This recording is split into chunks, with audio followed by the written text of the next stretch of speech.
to Senau Karo Setia RS. Jadi kalian sudah berada di sesi pertama pembahasan soal kimia SMA mengenai UTBK. Oke. Kak. Oke, di sini ada soal tentang cuplikan. Ada 35 gram cuplikan yang mengandung besi dengan cara membakarnya. Di sini sudah ada rumus pembakaran dan sudah diketahui gram juga mr atau ar-nya. Nah, kalau ada soal kayak gini, langsung kita setarakan ya. Ada Fe, ada O2, ada Fe2O3. Lalu sini 2, sini 3/2, atau bisa disederhanakan menjadi 4 Fe, 3 O2 menjadi 2 Fe2O3. Sudah pada tahu kan cara menyetarakan persamaannya itu seperti apa?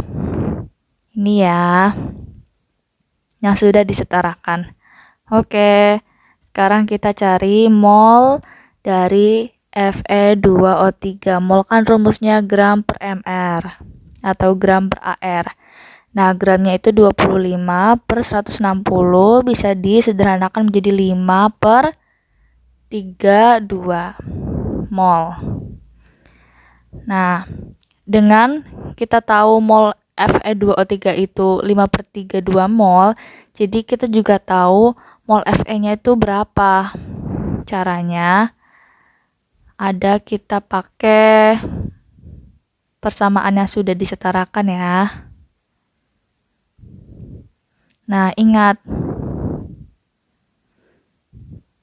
perbandingan mol sama dengan perbandingan koefisien.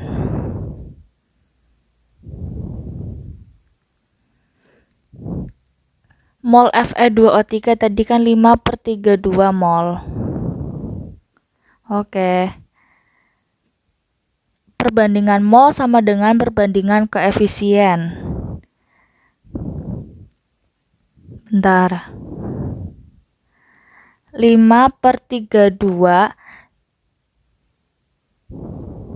per mol Fe sama dengan koefisien yang berjumlah 2 per koefisien yang berjumlah 4. 2 ini punya Fe2O3, 4 ini punya koefisien dari Fe. Oke? Disederhanakan jadi 2. Jadi kita dapatkan mol Fe itu 5/16 mol. Nah, ketemu deh 5/16 mol. Yang ditanyakan kadar Fe dalam cuplikan itu berapa? Caranya, kalau ada soal seperti ini tentang cuplikan, berarti persen dari Fe sama dengan gram Fe per gram cuplikan dikali 100%. Rumusnya ini. Sehingga persen Fe sama dengan gram Fe tadi belum diketahui ya. Berarti kita bisa tahu dari mol Fe. Mol Fe itu kan sama dengan gram Fe per ar Fe. Berarti gram Fe-nya itu, mol Fe-nya itu 5/16 dikali ar Fe. Ar Fe itu 56. Oke. Dibagi 4. Dibagi 4. Bagi 2. Bagi 2 jadinya 7. Berarti 35/2 gram. Ini gram Fe. Nah, masukkan ke sini, berarti persen Fe-nya adalah 35/2. Gram cuplikannya sudah diketahui dari soal itu 35 dikali 100%. Berarti 2-nya turun,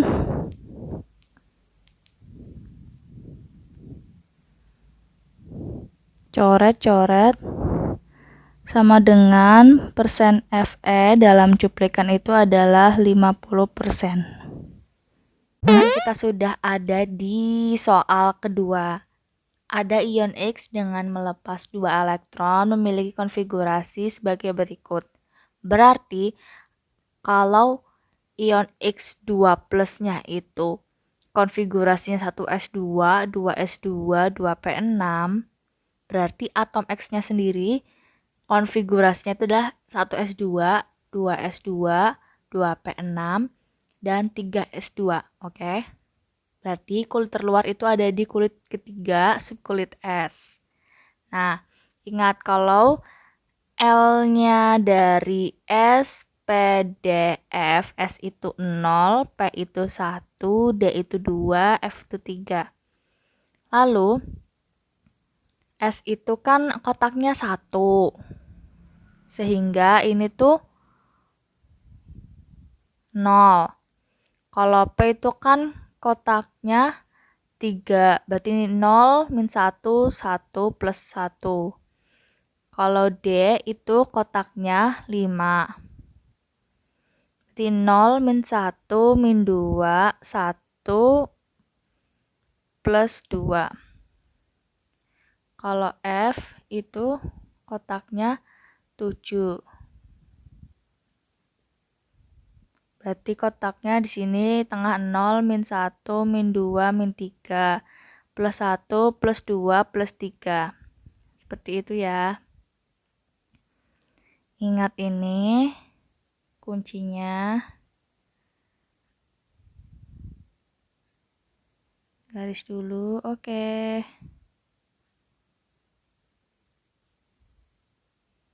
Sekarang kita ambil berarti yang terluar itu 3s2.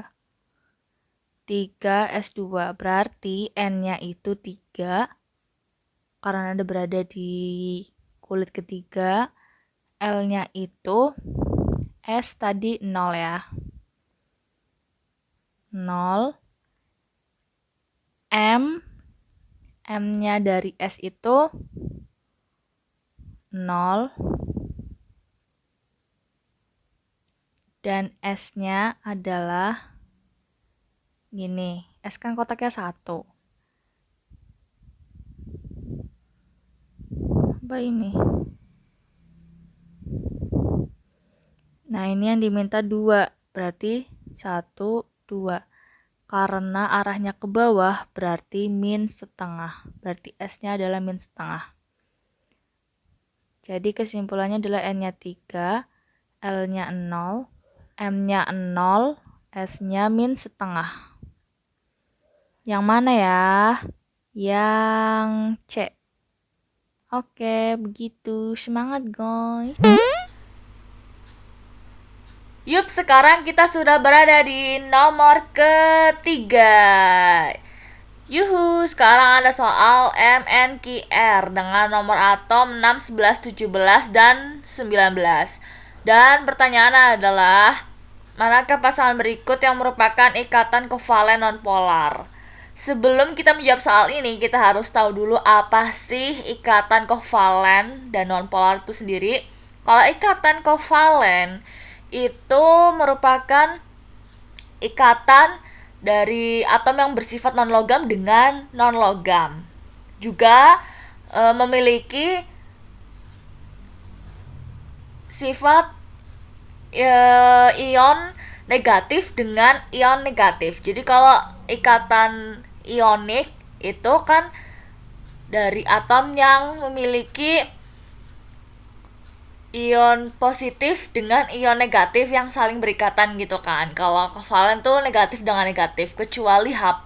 Walaupun H+ itu memiliki ikatan ion positif, tapi H itu sendiri memiliki sifat non-logam. Jadi kalau misalnya ada HCl itu hanya non-logam, Cl-nya itu non-logam juga, berarti HCl itu bukan ikatan ionik. Walaupun H+ dan Cl-, tapi HCl itu adalah ikatan kovalen. Kalau CO atau CO2 itu merupakan ikatan kovalen karena atom C itu memiliki sifat non-logam dan juga O itu memiliki sifat non-logam. Nah, kalau non-polar itu maksudnya tidak ada PEB atau pasangan elektron bebas. Jadi kalau misalnya ikatan kovalen polar berarti memiliki pasangan elektron bebas. Jadi seperti itu.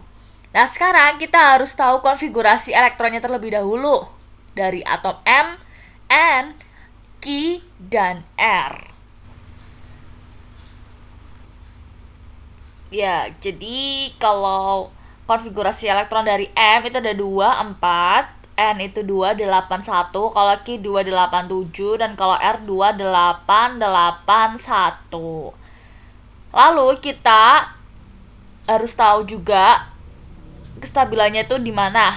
Nah, kalau atom unsur M ini stabilnya mengikat 4 elektron atau minta 4 elektron. Kalau N itu melepas 1 elektron, kalau Q itu meminta atau mengikat 1 elektron, kalau R itu melepas 1 elektron. For your information, kalian juga harus tahu ada di golongan keberapa dan ada di periode berapa, karena biasanya ada soal seperti itu yang ditanyakan di mana letak golongan dan periodenya.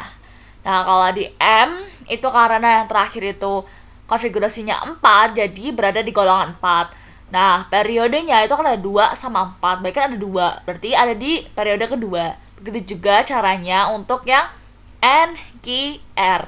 Kalau N itu kan terakhir konfigurasi elektronnya 1, berarti berada di golongan 1. Kalau Q itu ada 7, kalau R itu ada di golongan 1. Nah, kalau N itu ada periode 3 karena ada 2, 8, 1, kan ada 3, berarti ada di periode ketiga gitu. Nah, soalnya tadi kan ikatan kovalen non polar ya. Kovalen kan tadi kan yang ion negatif sama yang negatif. Nah, kalau yang mempunyai kestabilan di minta elektron, berapa elektron atau mengikat berapa elektron itu ada di unsur M dan Q. Kalau digabung jadi satu menjadi sebuah senyawa gitu ya, jadinya MQ4 seperti itu. Jadi jawabannya D.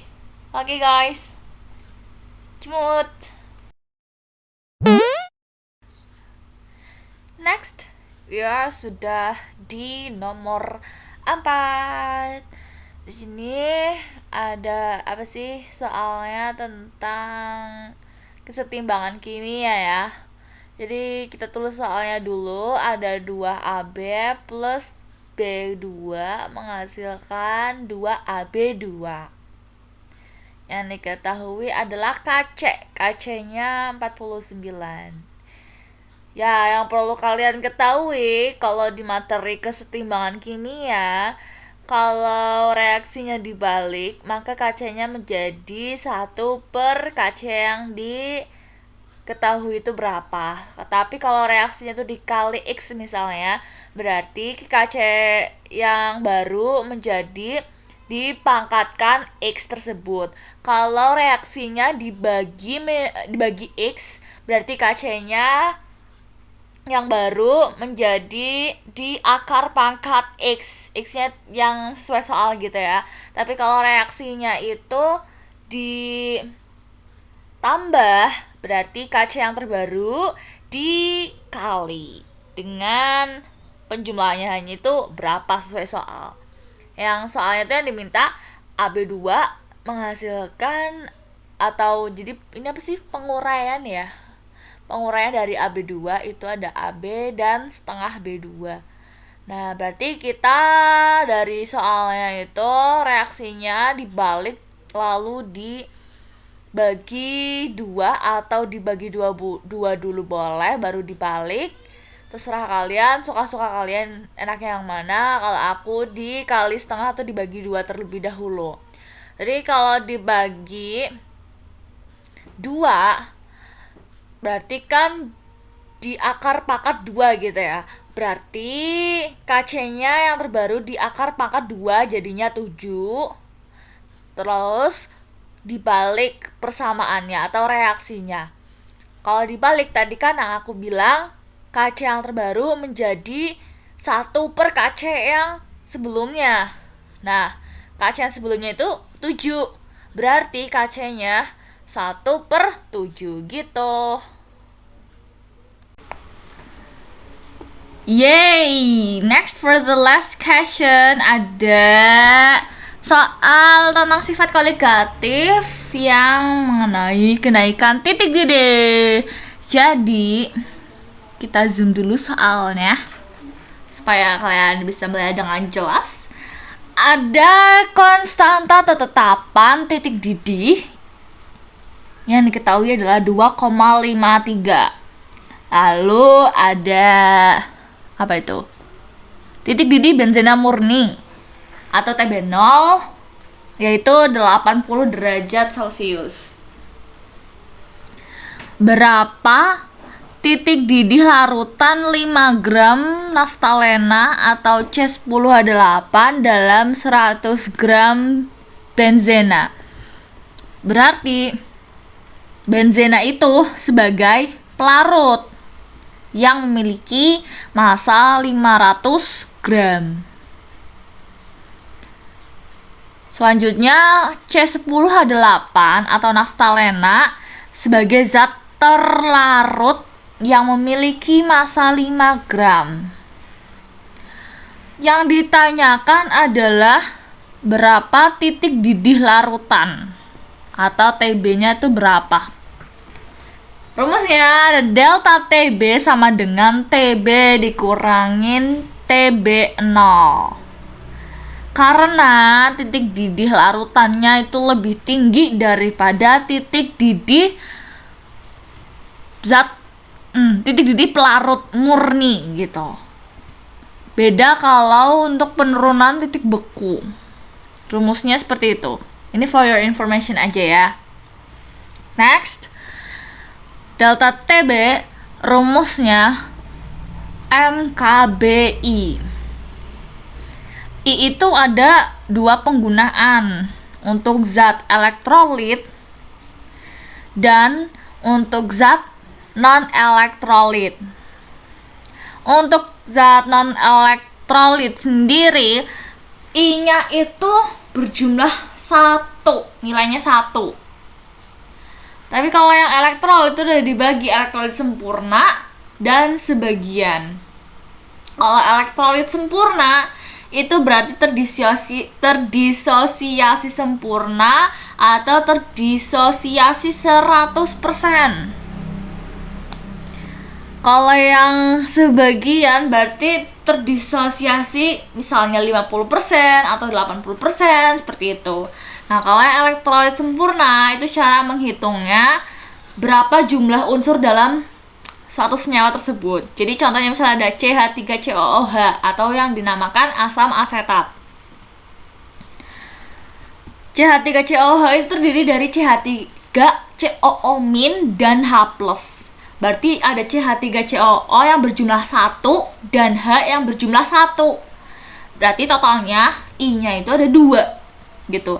Kalau misalnya kayak CO2, C-nya 1, O-nya 2, berarti I-nya itu 3, seperti itu. Kalau yang sebagian, rumusnya ada 1 plus N-1 alfa. Alfa itu terdisosiasi itu berapa persen? Misalnya 80%, berarti kalau dijadiin desimal 0,8, kayak gitu. Oke? Next. Kita lanjutin perhitungannya. Untuk delta TB sama dengan MKBI. M itu molal, bukan molar. Kalau molar itu M besar dan mempunyai rumus tersendiri gitu ya. Nah, ini tuh molal. Molal rumusnya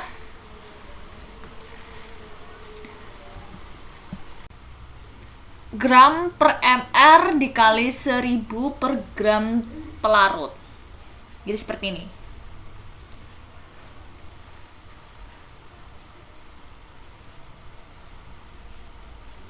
Nah, atau kita juga bisa menggunakan kalau nggak mau pakai 1000 gitu ya, yang biar gak ribet, bisa pakai gram per mr dikali 1 per kilogram pelarutnya. Untuk KB tetap KB, terus yang I dalam kasus soal ini itu kan zat terlarutnya C10H8 ya, itu merupakan zat non elektrolit, sehingga I-nya itu 1 begitu. Selanjutnya gram zat terlarutnya ada 5 gram, kita tulis 5 gram per mr. mr dari C10H8 mari kita hitung. C itu memiliki AR 12, ada berjumlah 10 berarti 12 dikali 10, dan ARH itu 1, ada 8 berarti 1 kali 8. 120 plus 8 berarti mr-nya 128 dikali 1000 per gram pelarutnya itu ada tadi 100 gram. Ya, 100 gram. Kita tulis 100 gram. Lalu KB-nya 2,53 dan I-nya 1. Coret-coret. Jadinya 5 kali 2 5,3 per 128. Aku cari hasilnya mendekati 0,988. Sebenarnya hasilnya tuh banyak ya, koma di belakang koma. Jadi aku bulatkan jadi 0,988. Di sini kita pakai pendekatan saja ya, karena hasilnya desimal yang begitu banyak. Jadi kita lakukan pendekatan jadi 0,99. Nah, tapi sampai sini kita belum selesai karena yang diminta adalah titik didih larutan, yaitu TB. TB rumusnya tadi kalau dibalik tinggal pindah ruas aja ya, berarti delta TB plus TB 0. Nah, delta TB-nya sudah kita cari hasilnya dan TB 0-nya sudah diketahui. Oke.